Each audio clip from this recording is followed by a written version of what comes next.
Hi, everyone. Welcome to A Pawdcast. I'm Ellen. And I'm Lindsey. And we are sitting here today. Our guest is Ladybug. the very lovely Ladybug. Ladybug, do you feel like coming and sitting with us so we can introduce you? come here. It's the moment. Come it's here. the moment. There she is. Okay. She's new to this whole sofa thing. Oh. Okay. So Come here. Ladybug was found as a stray, and Ellen's going to tell her story. Yeah. So sometimes we open up our DMs in the morning, and often 100 times a day. 100 times a day, there are pleas from people who are either needing to surrender their dog, they want us to help shelter dogs, or they've found a dog. And can we please help? And we do help where we can.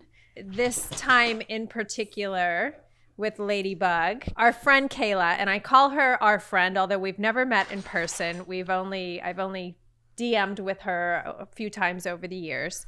She had reached out and she said, listen, anything you guys can do to help us, we would so appreciate. And I said, well, let's start by posting her, seeing if maybe she's someone's dog, because at that point, I think Ladybug had been with the foster who found her for a little while, and they had done all the things. They had checked for a microchip. There's no microchip. They had put her up on all of the local sites, including their next door. Mm-hmm. Also Pet Finder. She had been up there for weeks. Nobody had come to claim her. And also they had reached out to the local shelter and nobody was looking for this dog. And unfortunately, we come across that a lot. Mm-hmm. The dog goes missing and the people just, the dog is gone to them. So. Well, and it's debatable if the dog went missing at all. She could have been dumped. Shelters are definitely really overcrowded right now, and they're not even able to take dogs sometimes when people are trying to surrender them. So we don't know. We don't know how she ended up there. The bottom line is a wonderful guy took her in. He had seen her a few times in the neighborhood, and he ended up taking her in. And he has done so right by her ever since then. And as it turns out, you and I realized that because this dog was coming to us with a foster, we could... The golden foster. The golden ticket. We could then provide the veterinary care that she needs, the spay-neuter that she needs, and of course, posting her on all of our sites as well, which includes our website and our Instagram and our Pet Finder. And am I missing anything? No. Yes. No. There are a lot of outlets, but I think important to note that when someone reaches out and finds a dog, first there are a series of steps that you should go through that are both in the best interest of the dog and legal requirements, and we're going to go over those. But we also, in addition to looking for someone who may have lost this dog, we're also looking to find her a forever home in the event that there is nobody looking for her. At this time, that seems fairly clear that there's nobody looking for her. So Ladybug is available for adoption. Yes. And this is her A Pawdcast debut. And we're really excited. We hope that, hey, by the time this even airs, she's in her forever home. But if not, we want to show her to the world and find her a home. So let's talk about some of the important things you mentioned in her finding story, because I feel like it's really applicable to people who find a dog. We are in LA, in areas you do tend to see dogs running around. Yeah. What is the first step if you see a stray dog? You need to assess the situation. Put that dog on a leash. And the next step would be seeing if he or she has a microchip. Right. So I think that's a really important thing to note. We know a lot about microchips and the role that they play because we are a rescue, but I think that the average person who maybe doesn't own an animal doesn't know about a microchip. But They are about the size of a grain of rice. They're implanted when the dog gets it. It's typically implanted like right between their shoulder blades, but it can move over time and move around the muscles of the body. So when you find a dog, you take them to a vet or shelter to have them scanned for a microchip. That microchip comes up with a microchip number, and then you're able to call the microchip company and see if that microchip is linked to someone's name and address. It is not something that you can feel for. It's not something that you can say, oh, I just found a dog, they don't have a microchip. You have to take the dog to be scanned for a microchip. Something that we notice a lot, especially in our DMs, because if someone finds a dog, they reach out to us right away with the best intentions. They want the dog to have a forever home, but there are a lot of scenarios that don't allow, like the dog is not looking for a new home. Let's just say that. Let's say the dog has a home and you found this dog, and the first step is to try to reunite that dog with their owner. Yes. And something to note too, if the dog does have a microchip, by law, the vet or the shelter, if there is a number associated with that microchip, they're supposed to call that number. Yes. Yes. And the person, the rightful owner, does have a certain amount of time that is legally required for them to come forward. Right. So the first step when you find a dog is not like, we have to find this dog a new home. The first step is, let's try and find out where this dog came from, and if there is someone who loves them and is looking for them. Right. And that is a good point, because sometimes like even accidents happen. Mm-hmm. A gardener could have left a gate open, housekeeper could have left a door open, the dog goes running. Even if it looks like, you know, when Ladybug came to her foster, she was emaciated. She had definitely been on the run for a long time. She was looking rough. But in her case, doesn't seem like anybody was looking for her. But often, you know, these dogs go on the run and they've been out there for a while, and there is a family who's like praying to get their dogs back. So it is the right thing to do, to check for that microchip and to call the number. Mm-hmm. And if at the point where there is no response, that's the situation where we can then make something happen for the dog. Totally. So we've scanned for a microchip and there is no microchip. What would you say next step is? So our protocol is the same as LA City Shelter's protocol. We hold the dog in a foster for 30 days and we post them everywhere we can as a lost dog. Let's talk about where you post them though, because I feel like some people don't know that some of these websites exist. So your local next door, where the dog was found. That would be the first place I would do would be the local next door.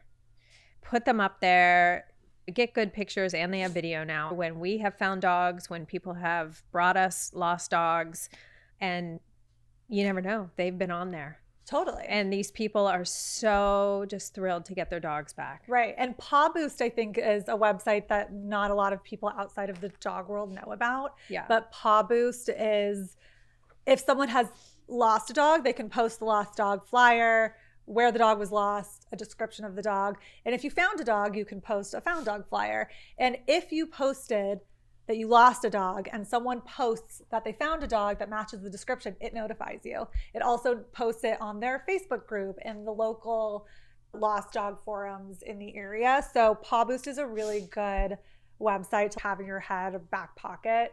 You post it. Yes, and you also just said Facebook. That should also be Facebook, yes, for everything. Yeah. Brings people together. Yep. So yeah, I mean, these first steps are really focused on reuniting a dog with an owner if there is one. And so important, like you said, is that we follow the protocol of the city. If the dog is lost, we do spend 30 days looking for that dog's owner. So I think that's really important to note, especially for people who reach out to us because they found a dog, that when we say we don't have the resources to help, it could very well be because we don't have someone who can hold on to that dog for 30 days while we look for the owner. So if that's something that you're able to do, that is a hugely helpful resource for the rescue. Like, I found this dog, I will hold the dog for the stray hold period. And then if the dog has no owner and is available for adoption, would you as a rescue take over? Yes, that is foster gold. And Miss Ladybug was fortunate enough to strike it.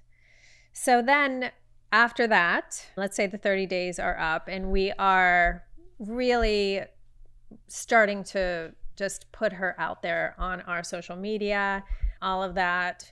By that point, we feel pretty blessed because whoever's been able to keep her for that long has gotten to know her. Yes. We know her likes, her dislikes, her temperament, her behavior.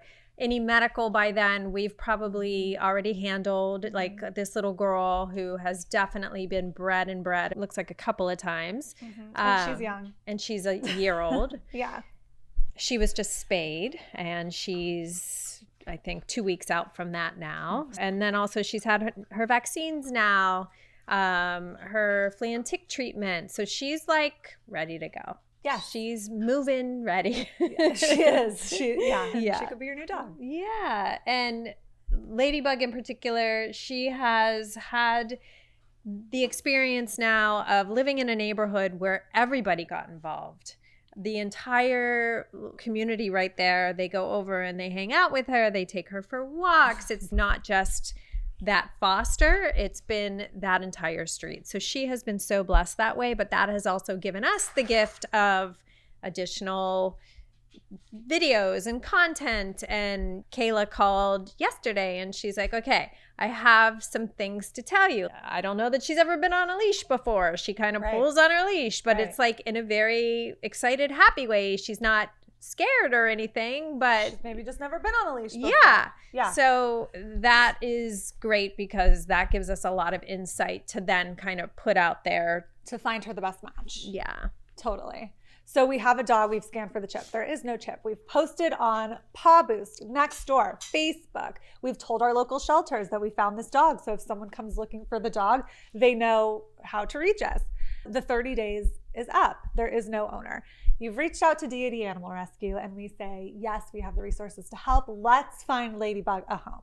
So as you said, we struck foster gold and they were able to hang on to her for the 30 days stray hold. And now we're continuing to foster her until we find her forever home. What now does that look like for a dog who was a stray? It's actually the first thing that I asked Ladybug's foster is, did she warm up easily to being in a house? Like, you don't know, how long this dog has been homeless or without an owner, or if they ever were in a house before. And I think that there should be a certain amount of grace given to these animals to really figure it out. Like, the trauma around what has just happened to them has been so significant. Is there anything you've noticed about bringing a stray dog into your house? Well, I think you just nailed it. They need a little bit of an opportunity to figure it out. And dogs are inherently good animals. They want to please. Yeah. And if you give them the opportunity, they want to make it happen. So like Ladybug, she may need a little bit of leash training, but she's a great dog who loves meeting people, and she's been non-reactive to dogs that she's met on her walk. And cats. Yeah, she has 2 cats in the house that she's staying in, although they're not hanging out together on a daily basis. She's been non-reactive. Yeah, they're coexisting. So basically, they need the gift of time whenever they're entering into a new home type of situation. And we're here to talk any adopters through that as well, as to what to expect and the timing. I mean, it could be a couple of months before she's like fully feeling confident and that she's in a stable new home, and she's aware of that now and she's ready to blossom into exactly who she is. So I think that if you are bringing a dog, any dog, but especially a dog where maybe she lived on the street, maybe she had some training, you never know. They just need a little bit of time. And also, I do want to add, if you guys follow us on the Deity Animal Rescue page, or if you follow A Pawdcast or any rescue that you follow that is posting dogs, if you want to help, all you got to do is share that dog. Get her face out there, because maybe somebody who watches your stories or watches your page is going to see this face, fall in love, and you've just helped to get this beautiful girl adopted. So there are definitely things that you can do on your level, just as an animal lover who wants to help. Just share a post. Yeah. Well, I mean, and in the time frame where she was in her stray hold period, you don't know when you're going to share that post and a cousin of a friend recognizes that dog, and we've been able to use the power of social media to connect her with her owners who lost her. So yeah, I think sharing the post is really, really important. Yeah. So what else has been going on in the Lindsey Birdgastle Deity Animal Rescue world? Let's see. Last week, we rescued a dog named Winston. Yes. Who had been attacked by, the vet thinks it was a raccoon. Wildlife of some sort based on the claws. Injuries. Yeah. Yeah. Yeah. Injuries to his head. Yes. That required shaving his whole head. And they shaved the top of his head like a grandpa. Yeah. He has a cul-de-sac haircut. It's so sweet. And then they put drains in it. Oh, Winston had drains? Yes. Oh, what a blessing that I didn't see that. And he was pretty much a mess for a little while. Yeah. Beautiful boy. Little terrier guy, yeah. Would you say? Yeah. He was back in the medical building of the shelters, unseen from the public eye as he was recovering from his wounds. Yeah, which is fair. I mean, he did have drains and his coat was so crusty. It looked like he had hair gel made of blood. It was pretty bad. Yeah. Our friend Rita reached out to us and she's like, any chance you guys could help this baby? He needs to get out of here. Fortunately, we took one look at his face. Oh, he has such a good face. Yeah. And so did our foster cat. And she said, I can help him. Yeah, and he had been in an adoption trial, which ultimately wasn't a match for the resident dog, but we did get to learn a lot about him. And I think one of the coolest things about Winston that we got to see is when he went to his adoption trial, he was still very early in his recovery stages. And this is now 2 weeks later, and his hair has started to grow back. He's clean. He's so much more comfortable in his skin. And it just really speaks to the time. And I know that a dog in the shelter covered in crusty blood with drains coming out of his head is not necessarily the one you see and you're like, he will make a great addition to my family. But a mere 14 days later, this dog would truly be a blessing to anyone who got him. So when he came to us, he was very still down and out and demure in his temperament. What is he doing now that's different than that? Well, he is extremely affectionate, which, you know, it always surprises me when dogs who have clearly had a recent trauma are so affectionate and so trusting. Aww. He's just he has like little boy energy. He really does. Small boy, yeah. He really likes to like get in the area of your body that he just like fits in and cozy up, and he just wants to be your best pal, and he deserves that. He does. Yeah. Wow. So now he's with our girl Marigold and our Professor Abe, and they are a trio for now. That is a cute trio. Yeah, for sure. Yeah. Two other babies that I want to talk about, among others, but Rosie and Forrest. I would love to talk about Rosie and Forrest. Let's talk about Rosie and Forrest. Rosie and Forrest they hit me in the feels right now. And I think that this will be really good to talk about because Rosie and Forrest are wonderful, adoptable, happy, trained dogs. They are perhaps bigger than the average dog. Forrest, when he joined us, was 118 pounds. So I can see that would be an overwhelming commitment to add a whole entire human body to your household. Right. But I cannot believe that people are not seeing the magic of these dogs. What's your thought around that? Well, like you said, 118 pound, what is he? Anatolian, Shepherdy, Husky. He's a wolfhound, husky, something. He's giant. He's big. He's a big guy. But he's one of those wise men that you just like, he's like a boyfriend. Like you just want him around you all the time to cuddle and talk to and just be in your life.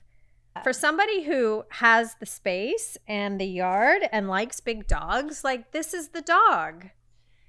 I don't understand why perfect dogs are overlooked for so long. I realize it could be a process of matchmaking and finding their perfect forever home, but he's crate trained, he's potty trained, he's friendly with other dogs. He is 6 years old, so he's past his rambunctious puppy years. He's leash trained.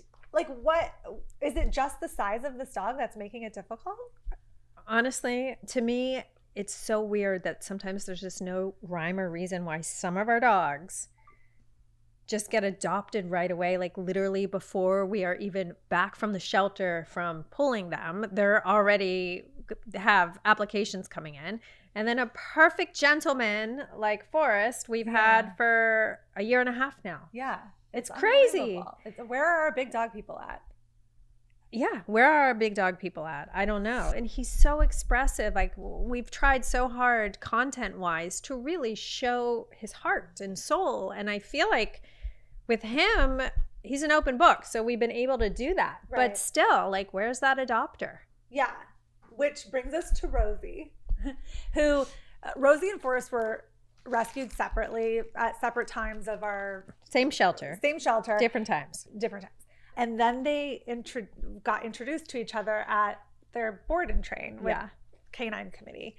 And they have become just the most perfect match together. They have. And we are not real quick to say bonded pair. And the thing that makes them bonded to me, look, I think they could both be wonderful additions to families together or separately. I don't think that they have to be adopted together, but we have seen something really cool happen with Forrest and Rosie when they're together. Yeah. So we've described Forrest. He's like this giant man, boyfriend. Yes. And then we have Rosie, who's like the little sister, lanky German Shepherd girl who had a lot of passion and not a great place to show her passion. Right.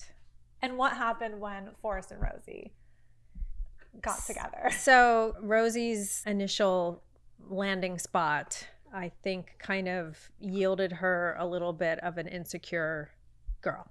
Cut to now that she met Forrest, and we watched this unfold between them. Like we were with her. She met him for the first time, and it was like this magic happened.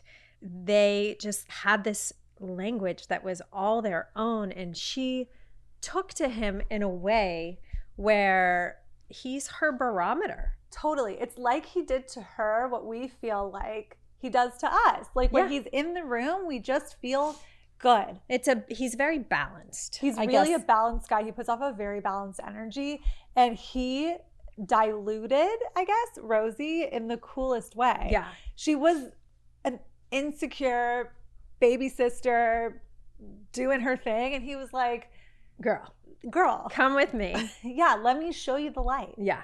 Which is why it would be great if they could stay together, because she's a little bit more insecure when he's not around. But when he is around, she very much looks to him for her confidence. Totally. And to know that everything's okay. Yeah. And she watches him get love, and then she knows that she can get love. And Rosie's a German Shepherd. So that being said, once they choose their people and their family, they're in. Once they're in, they're in. Yeah. Yeah. So she definitely loves women more than she loves guys. Seems to be. Yeah. She's a soft, mushy, lovely, ears that look like a fairy, like beautiful girl. And, you know, we're just hanging on to a prayer that we can do this for them and find them somewhere. It doesn't even have to be LA. Based on the confinements of the space that we have in LA. Yeah. I mean, just to see now where Precious and Shadow are running in the snow. Yeah. Are you kidding me? Watching a dog be able to live the way that they were intended to live is undescribable. Yeah. So just putting that out there, guys. If you have friends who are looking for a beautiful pair, we have them here in LA for you, and just reach out. Yeah. The other guy I wanted to talk about, do you know who I'm going to say? Give me a sec. Can I have one clue? Is he big or small? He's big. Not as big as Forrest. I don't know who. Manny. Oh, Manny's a sad scenario for me. I know. Go ahead. Okay. So Manny, rescued 2 years ago? At the least. Yeah. This boy had come into the shelter, definitely a street dog. Been out there for a while. Wasn't looking so good. Had a lot of issues, a lot of skin issues, teeth issues, broken teeth. He's been eating rocks or whatever he could. We rescued him, and the softest, sweetest guy, so full of life, lots of dermatologist appointments.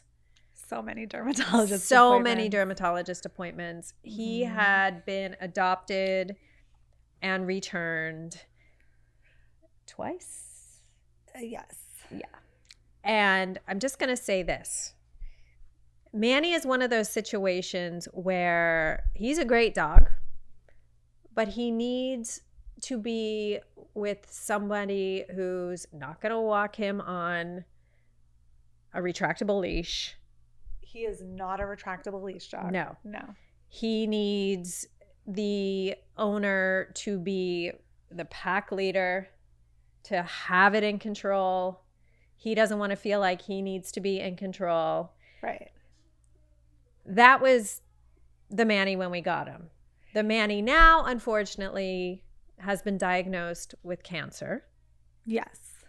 On top of his ongoing skin issues.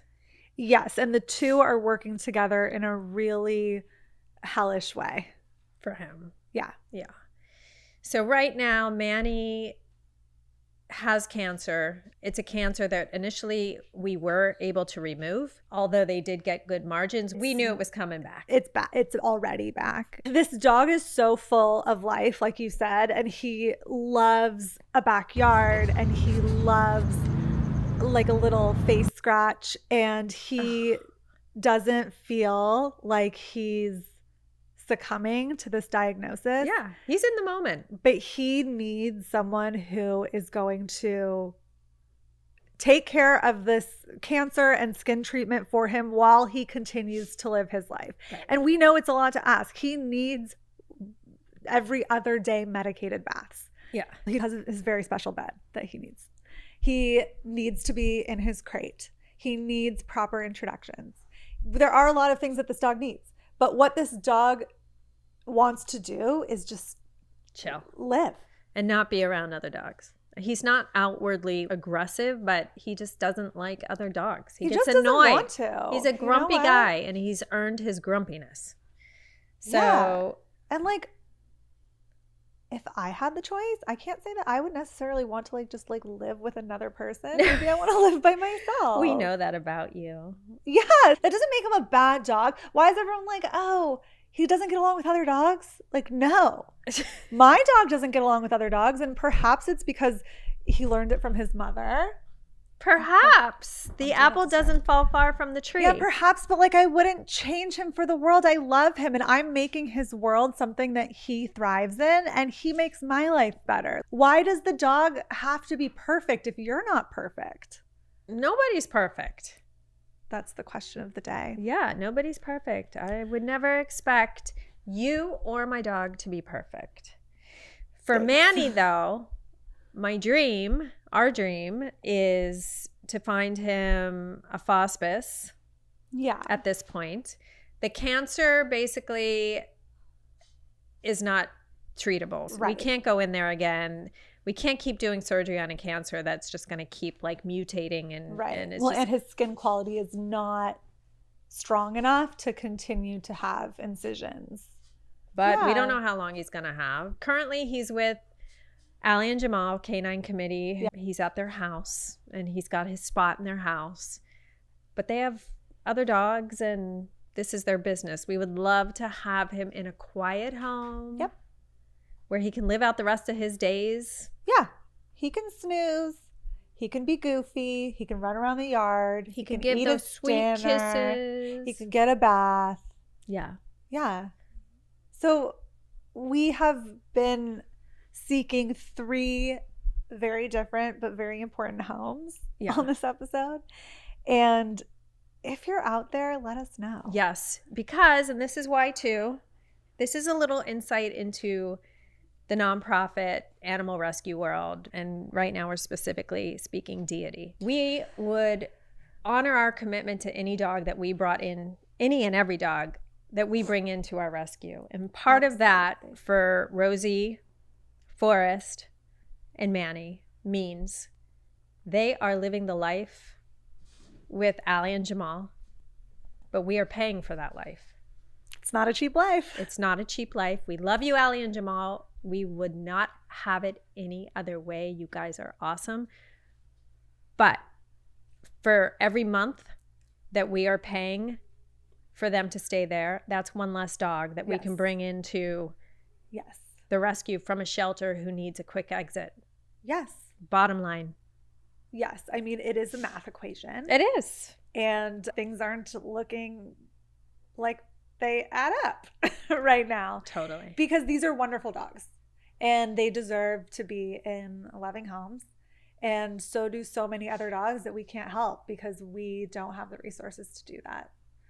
That is a sucky reality of our world because it sucks to be confined by that. There's so much work that we need to do, but we can't do it without that's why we say it takes a village, because it does. It really does. Yeah. So we just wanted today to put this out there, our state of being right now. Yeah. Introduce you to Ladybug, who's sitting with her foster. She's choosing her foster over us, which, you know what? I would not blame her. It's fine, even though we have the treats. What? She ate all her treats, actually. Oh, okay. She has no reason for us. And anyway, yeah, I mean, you can always find us on Instagram at Deity Animal Rescue. Our website is deityanimalrescue.org. You can see all of our adoptable dogs there, including Manny, Rosie, Forrest, Ladybug, and everyone else we have who's looking for a forever home, Winston. And email us, deityanimalrescue@gmail.com to get in touch. And we hope that we can help you find your forever bud. Thank you. Thanks.